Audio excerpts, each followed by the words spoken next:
yo quisiera recordar que muchos de los que estamos aquí somos parte de la Sociedad Mexicana para la Investigación y Medicina del Sueño, y también muchos de los que estamos aquí somos parte de la Sociedad Iberoamericana de Cirugía del Sueño. Entonces, síganos en nuestras redes y si gustan unirse con muchos podemos iniciar en el producto. Yo les voy a hablar en este momento acerca de anatomía de lengua y epiglotis. Eh, Bueno, la intención de esta charla, sobre todo para las personas que van mañana a la práctica, es identificar las estructuras vasculonerviosas que existen en el área donde vamos a operar, que se modifican con la posición quirúrgica, y aplicarlo pues en el cadáver. Es tan importante la lengua que 5 pares craneales la inervan.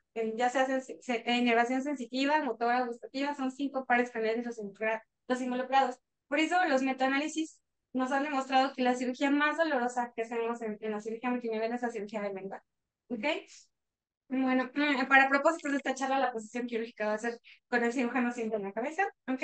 Y quisiera empezar hablando acerca del frenillo lingual. La anquiloglosia es uno de los padecimientos que más obviamos los otorrinolaringólogos, casi nunca lo exploramos. Yo me explorarlo, ya que la anquiloglosia es una alteración producto de la evolución del ser humano al lograr bipedestal. Entonces, mientras más pequeña se va haciendo la cavidad oral y más retrusiva la mandíbula, es más probable tener anquiloglosia. El ligamento sublingual une al tercio anterior y medio de la lengua con el piso de la boca, y creemos que su principal acción es detener la lengua durante el sueño y durante la deglución, y sobre todo también durante la respiración, detenerla hacia adelante y hacia arriba, que si nosotros respiramos con la lengua sobre el paladar, vamos a respirar mejor que si respiramos con la lengua abajo, que va a ocasionar turbulencia en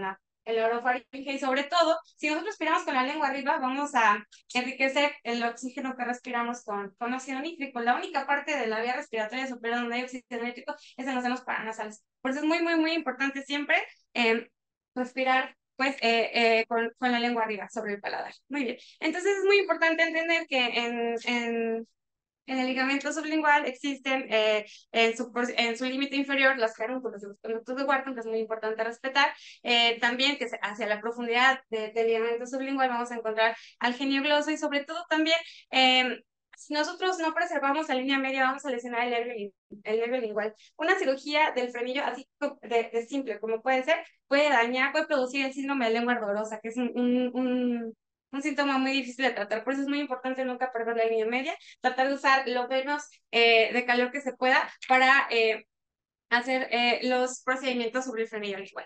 Entonces, siempre hay que cuidar mucho las carúnculas de los conductos de Wharton, y siempre, siempre, siempre hay que despegar el músculo geniogloso del tejido conectivo para que no vuelva a pegarse a generarse otra vez anquiloglosia, que es una de las complicaciones de la cirugía del frenillo. ¿Ok? Bueno, entonces en esta imagen cadavérica podemos observar lo cerca que están las ramas, las branches del nervio lingual de la línea media, y por eso es muy, muy, muy, siempre van acompañadas de un vaso, y por eso es muy importante no producir aquí ningún tipo de lesión nerviosa. Es muy fácil hacer una frenilectomía, todos, supongo que todas aquí hemos hecho algunas. Es fácil hacerlo también con anestesia local en los adultos, y es muy importante valorarlo. Las anquiloglosias verdaderas ocasionan el desplazamiento de la lengua hacia posterior durante el sueño, y también ocasiona que los pacientes no tengan la misma resistencia física al hacer ejercicio aeróbico. Bueno, también como todos nosotros sabemos, la lengua tiene músculos intrínsecos y músculos extrínsecos. Los músculos de la lengua son muy importantes, los intrínsecos, porque van a ayudar a la lengua a adoptar diferentes formas para las diferentes funciones que la lengua tiene, con el fin de que la lengua haga un espacio pleno, un espacio totalmente lleno, que nos ayude a mejorar la fonación, también la dilución y la respiración. Muy bien, entonces, de los músculos intrínsecos de la lengua sabemos que el superior longitudinal va a hacer que la lengua se haga más ancha o más angosta. El inferior longitudinal va a hacer que la lengua se desplace hacia abajo, y el músculo transverso también va a aumentar la dimensión lateral de la lengua. El músculo más importante para la vía aérea, el mejor dilatador de la vía aérea es el músculo geniogloso, que es un músculo extrínseco de la lengua inervado por el paracraneal 12. El estilogloso va a deprimir la lengua y llevarla hacia atrás, y el hiogloso va a bajar la lengua, sobre todo en la deglución. Muy bien. En esta diapositiva, este es un estudio en el que se dedicado a hacer un análisis cadavérico de cuáles son los factores que pueden hacer que sea más probable que lesionemos la arteria lingual. No la arteria dorsal lingual, la arteria lingual, la que viene directamente de la carótida externa. Entonces, nosotros para hacer una cirugía de lengua tenemos que protruir la lengua, tenemos que sacar la lengua con un instrumento y fijarla hacia afuera para poder operarla. Este movimiento hace que si nosotros solamente, sin protruir la lengua, solamente observamos los branches de la arteria dorsal lingual, solamente eso. Pero si nosotros desplazamos la lengua hacia anterior, vamos a medializar la arteria lingual. Y lesionar la arteria lingual en esta parte de la anatomía es muy peligroso. Va a producir un hematoma en la boca, es una urgencia quirúrgica, no vas a poder estimar al paciente, va a terminar con una traqueotomía. Por eso es muy importante identificar las zonas peligrosas durante la cirugía de lengua y sobre todo marcarlas. ¿Y cómo lo vamos a marcar? Pues muy fácil.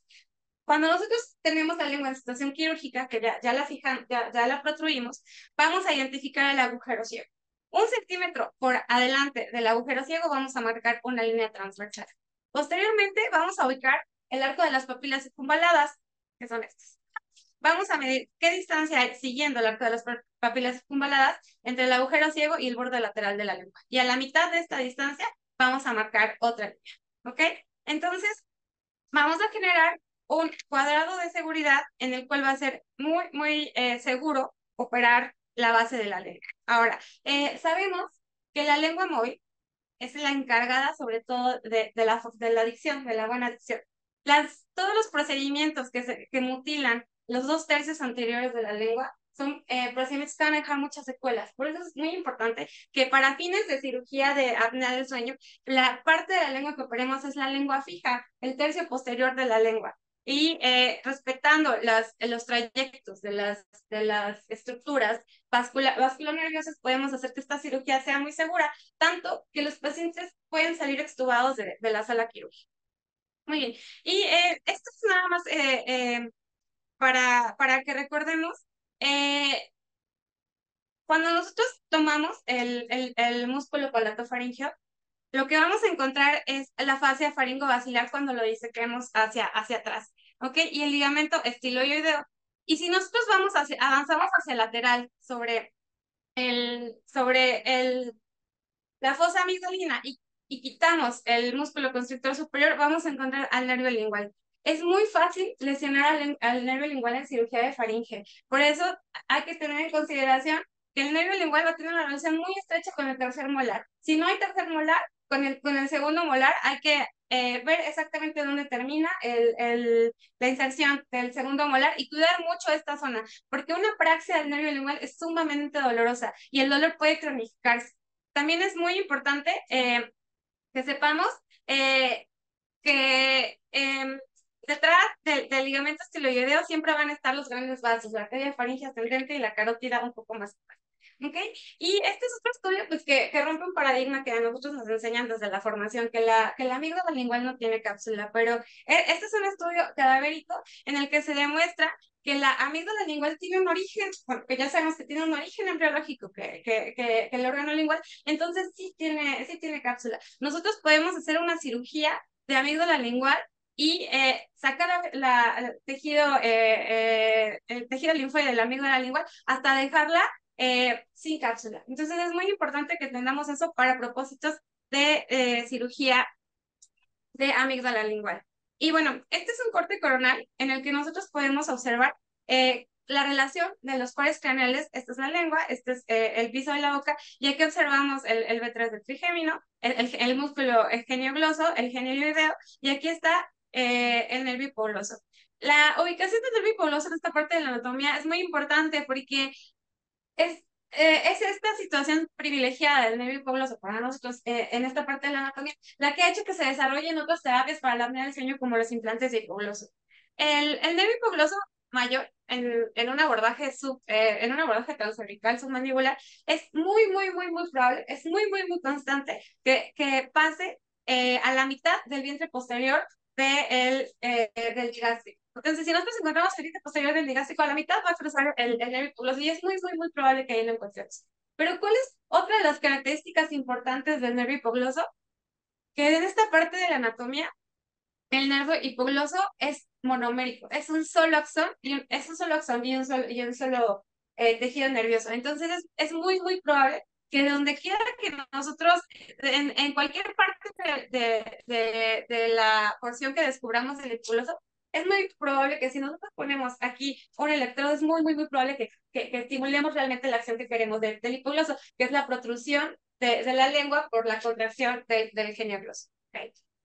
Y otra de las cosas muy importantes que tenemos que considerar en la exploración de los pacientes que tienen apnea del sueño es la epiglotis. En este estudio, los investigadores midieron el ángulo que existe entre los dos brazos de la epiglotis y en su estudio concluyen que el mejor ángulo de la epiglotis es el que va de 100 a los 150 grados. Los ángulos agudos, sobre todo menores a 90 grados, es muy, muy, muy probable que hagan un colapso de la epiglotis durante el sueño, un lateral.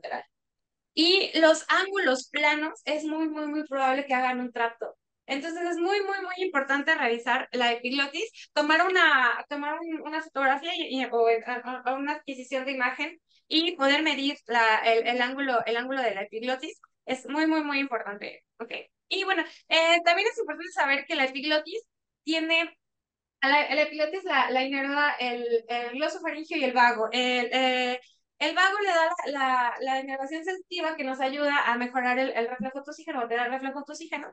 Y también tiene una irrigación por la arteria laringe superior, pero también tiene una irrigación que es muy, muy constante que viene de la arteria dorsal lingual. Entonces, la arteria dorsal lingual le da una rama a la epiglotis y en cirugía de epiglotis es muy importante considerar esto porque todo lo que hagamos en el tercio inferior de la epiglotis puede haber sangrado de la faringe ascendente por la relación que tiene con la pared posterior y de la arteria epiglótica que viene de la arteria dorsal lingual.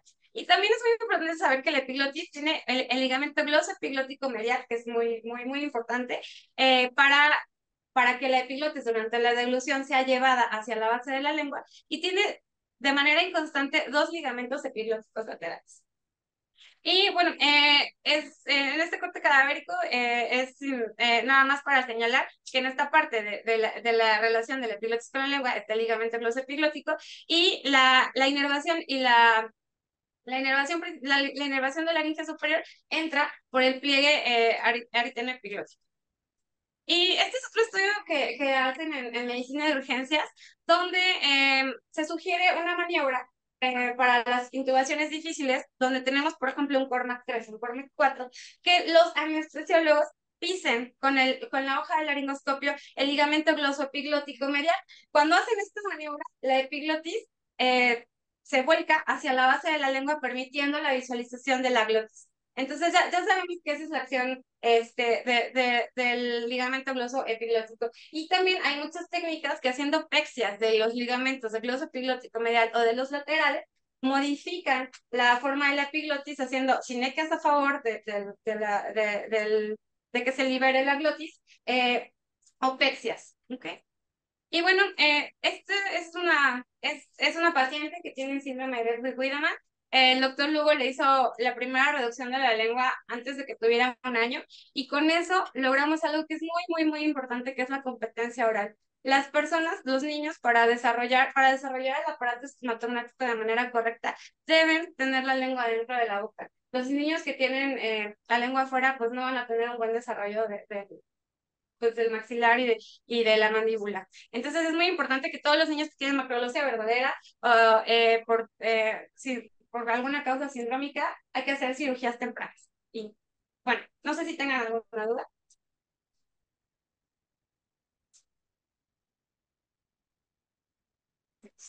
Chao.